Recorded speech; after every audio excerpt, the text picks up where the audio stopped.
word says that our lives do not belong to us, or we don't belong to ourselves. So if I don't share my story, then how can someone else learn how to move forward in theirs?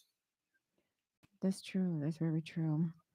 You mentioned praying throughout the book. At what point did you discover your passion for praying?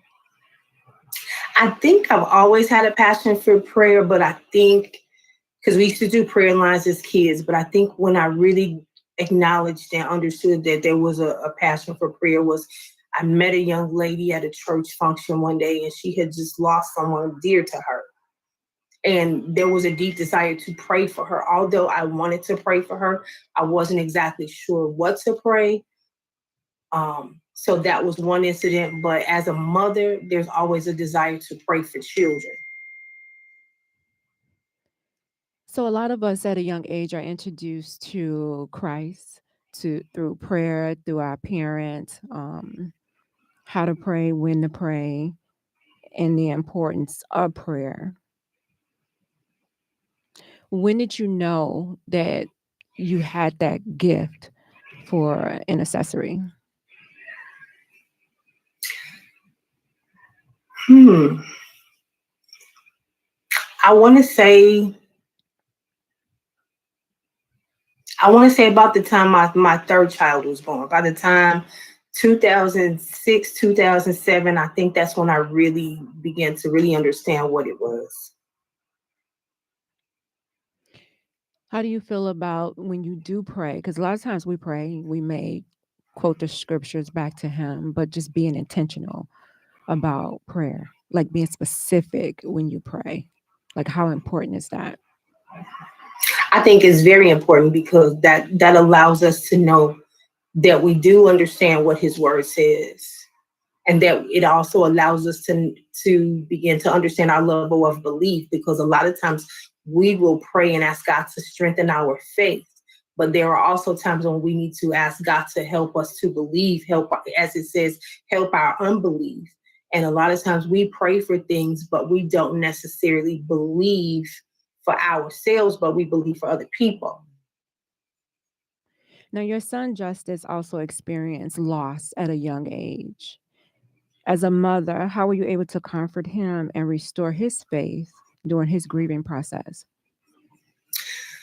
That was a struggle, because boys don't talk, but I just had to continue to remind him that I was there if he needed to talk, to remind him that the pain that he was going through wasn't going to last forever, and that the loved ones that he lost will always be with him spiritually and, in his heart and in the memories that he shared.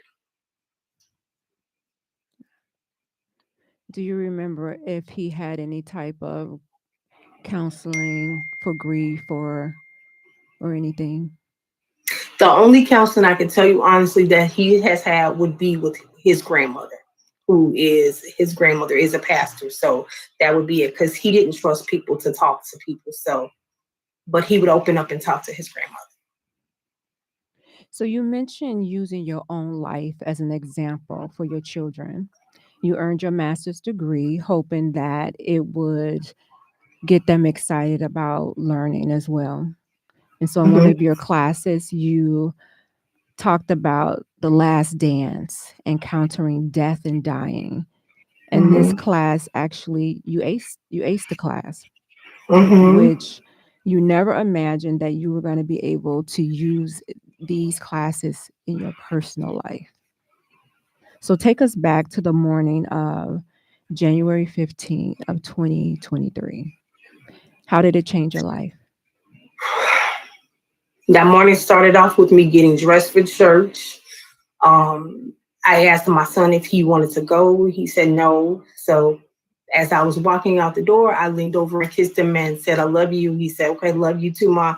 He gave me a kiss and I went out the door. I went to church and I thought nothing else of it. Um, and when I got home, he wasn't here. But again, he was a teenager, so I didn't think anything about it. Um, Came home, do regular routines, housework, eat, and I fell asleep. So I don't even know what time I fell asleep, but I was awakened by a phone call, and that day was that day was, I think, the worst experience I've ever had in my life. That was a phone call I wouldn't want any parent to receive. What was the phone call about? A friend of my son's had called and asked me. They asked me had I talked to him, and I said no, not realizing what time it was. And I said no, I hadn't talked to them, and he just said, "Miss Williams, justice passed." And I'm like, well, what are you talking about? And so then I turned over and I looked at the clock, and he didn't say anything else. And he just said, I'm sorry, justice passed. So I immediately got up and I woke up my oldest son. And we ran upstairs to my mom's house and we were talking to my mom about it. And so my mom began to make phone calls. And as she began to make phone calls, she was able to find out some information. And so my worst nightmare as a parent was true. No parent wants to bury their children. No parent. It's out of order. It's not the order that it that we think that it should go in. So on that day, your life changed. Not just your life, but your family, your entire family's life changed. Would you say in what way did it change? I think if I could say it this way, um, I've always had a issue with trust. So there was the level of trust was diminishing for people. I didn't want to talk to anyone. I felt like I was just existing at that point. Um, and I kind of shut down. I'll say it that way. So that was the first part of how it changed for me. It changed how I saw people and my level of communication with others. Which is not uncommon to do when you have suffered a tremendous loss like that. People should be understanding to give you your space to grieve, to heal, in whatever order you want to do that in. So, throughout your chapters, you kept repeating the phrase, Lord, this ain't what I prayed for. What was it that you prayed for that would make you say that statement? Well, being a mother of a teenager, you always pray for the best for them, and you always want them to do better than you did, and you have visions and you have dreams and you have ideas of what you would like them to do and what want them to have in their life. And so my prayer has always been for my children to have a better life than I had, and for them to be able to reach the goals and the desires that they also have for themselves.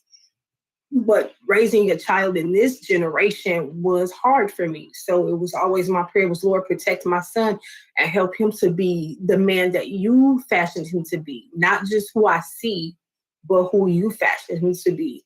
And that's just not. And I'll say, let me backtrack. Um, so that was part of my prayer. But I also noticed that my son was struggling with friends and struggling with those that he hung out with. So my prayer was, Lord, keep him safe and help him to find the group of friends or the circle of friends that you would have for him. But as we all know, even as adults, we have often two sets of friends, those that our family members know and those that our family members don't know. So when I say this ain't what I prayed for, it's like, Lord, I wanted you to protect him and to grow him up from that circle of friends that I didn't necessarily know, but I also knew that things were changing in his life and in his attitude and his disposition. Yet he was still that same kid that I gave birth to.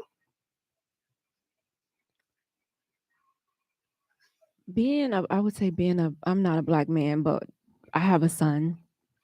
And we know how hard it is for them out in the world, just trying to grow up, trying to make it, and being looked at like they're less than because of the color of their skin. They already have it hard. And as a mom, we try to pour into, all of our kids, but the boys especially, because we know that it seems like they have a target on their back. And so those prayers, it comes naturally, I would say, because it's something that you would do all the time because you want God to cover them. To have a praying mother in the house, I always would think like it's so many things that coulda, woulda, shoulda happened. But because we had a praying mother, a praying grandmother, there were so many different things that we was covered from. These comments are coming in so so fast, so fast. Let me just take a break, Diane, and look at some of these comments because they are loving your story. We have Angela here today. She says, "Girl, you rock. You rock." We have Serena here. She says, "This is awesome." Angela also says, "Powerful. You just set somebody free with your story. You're setting people free." Serena is cheering you on. She says, "That's good." Angela saying, "This is very powerful. You are helping somebody." And Angela says, "She knew you was an intercessor." Hey, Cadillac, thank you for joining. Serena is agreeing with you, saying that this is true. Angela is calling on Jesus right now. My Leah says, "Thank you for sharing your story. This is heartbreaking." Thank you, my Leah. Thank you, Angela and Serena. Yes. Hey, Lisa, thank you for joining us today. You guys, we are my Leah said you are so strong. We are talking to Diane Williams. She is the author, one of the co-authors in the book You Don't Know My Story, and she's sharing her story with us with her chapter, When the Answer Hurt is the name of her chapter. So we are talking to her as she shares with us on today. So I hope that you guys, once we're done with the show, she's going to give us some information on where you could get your copy of the book. So Diane, you talked about also about being broken, spiritually drained and stressed. You often question yourself, did you pray enough? Did you say the right words? And then you question, what did you do wrong? You begin to doubt yourself. What did you do to get back on track so that some people call it stinking thinking was eliminated? I think me writing in this chapter, I think that's what kind of helped me. Writing the chapter and talking to my mom, and talking to my sister. I think that's what really helped me. You also wrote about giving yourself permission to move forward, honoring your son and celebrating love. What are some of the things that you're doing now to honor your son's legacy and celebrate life? Well, at the moment, I am in the process of putting together a non-for-profit called Sons of Love. And I do want to give back to young men. I'm not excluding young women, but right now my goal to start would be young men. I want to put together a reading program to help our youth because I honestly feel like if they had something else to do other than show up at school every day, that things could be a lot different and they would not have to hang out in the street and hanging out with the wrong crowd or the crowd that does not go along with their lifestyle, the lifestyle that their parents are bringing them up to walk in, then our children wouldn't commit social suicide is what I call it. Wow. Because when you know you don't fit and you're trying to fit for whatever that reason is, I just want to be able to give back because although my youngest son is gone, I am now the grandmother of two boys, one who just turned 14. So I want him to be able to know that you may not be able to express everything that you need to express to others, but there are people who still care. And there is something out there if you reach for it. I'm glad that you're spreading the word so that they know that they have an outlet to release, because a lot of times they need that. A lot of times we kind of shame boys for expressing their feelings, their tears. You're not supposed to cry, you're supposed to be a man, so they tend to bottle up. So they need that. They need a place, a safe space where they can release and to release those tears. Angela says, "You have me in tears, Diane. You're giving me a spiritual whooping." Jesus. I'm sorry, Angela. Oh. So you ended your chapter with, "My heart rhythm may be off, but my story isn't ending. I'm adding a comma as I continue to heal." And you might have mentioned this at the beginning. Was writing this book part of your healing process? Yes. Lisa says, "Young men have a special place in my heart too. Releasing is important to them." You and Lisa need to connect, because Lisa also, she has an organization where she caters to having a safe space for young men as well. So I think you guys would be awesome together. Okay. Hey, Sounds good. hey Tracy. Is it Audrey, my sister-in-law, my sister love? Yeah, they are supporting you today, honey. So I appreciate it. I want you to tell us about the silent conversation. The silent conversation is a ministry that I started back in 2000. It's handmade cards to inspire women, to inspire children, mostly women, because men don't read cards very often. And the cards are blank on the inside for the purpose of the person giving the card being able to write their words and not the designer's words. So the cards are personalized as best as I can to what it is you're looking for. And then the inside of the card is to express your thoughts and your ideas, being able to use the inside as a blank canvas as you will. And they are beautiful. I've seen them. They are some beautiful cards. You could tell Thank that you. they were made with love. So you guys make sure you support her. I said, make sure they support you. Eddie Brown says, "I enjoy reading your story. You shared your pain and your perseverance. We are members of a club that no one wants to be in. Parents who have lost a child, keep moving in grace." Thank you, Brother Eddie. I love you. Is it Lolo? She says, "Love you, cousin. So proud of you. Strong woman of God." Strong indeed. Angela says, "I always taught my son it's okay to cry. That does not stop you from being a man." Absolutely. Absolutely. Lisa said, "Personalized conversations reach the heart." That it Yes. does. So tell us, who is the book for You Don't Know My Story, and how can someone purchase it?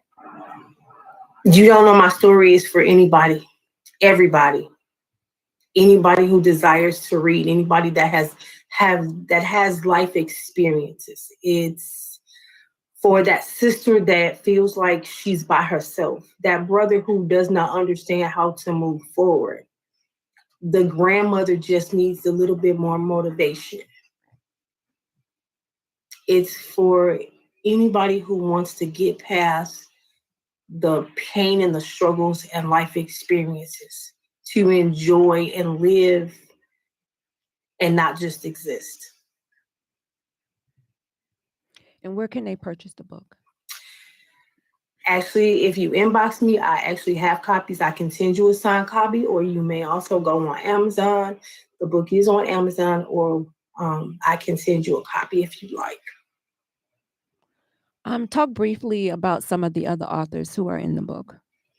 Well, I have had the opportunity to meet some really awesome women, but I have to acknowledge my sister Serena, because Serena and I have been friends since high school and since grammar school, and she has been phenomenal in my walk in this process. She has been there. And Pastor Angela has been an inspiration. Bobby, these are some phenomenal women. And I'm grateful that I was offered the opportunity to not just to get to know them, but offer the opportunity to be a part of something that will change lives. Awesome. So how are you doing today? I'm better today than I was probably a couple of weeks ago. I have my moments. But again, I try to find things to pick me up. And one of the things that does pick me up is being able, what I found out is it's easier to pray for other people than it is to pray for yourself. So being able to be a part of Gone Girls has allowed me to pray more for myself.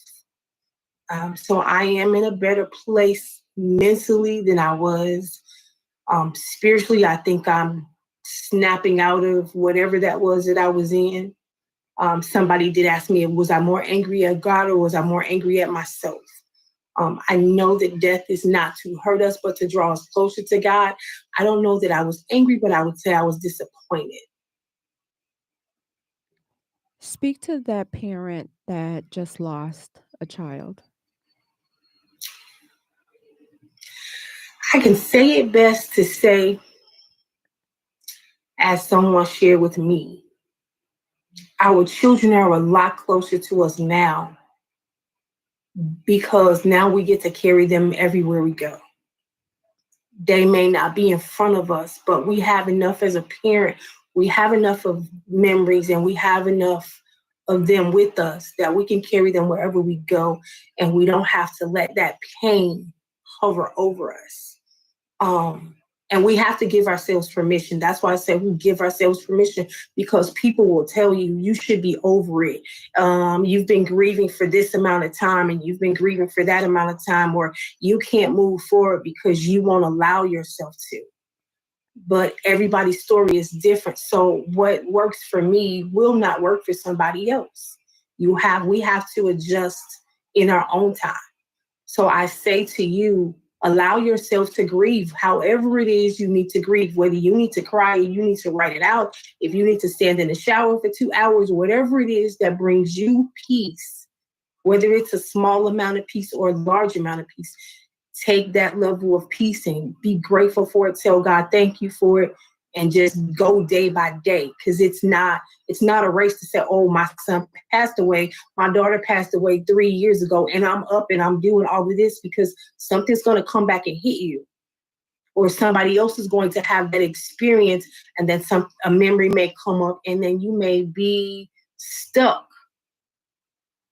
You may feel disconnected, but you have to walk this walk out the way you need to walk it out. This is not, even though our story is for us to share with somebody else, this journey is ours to carry.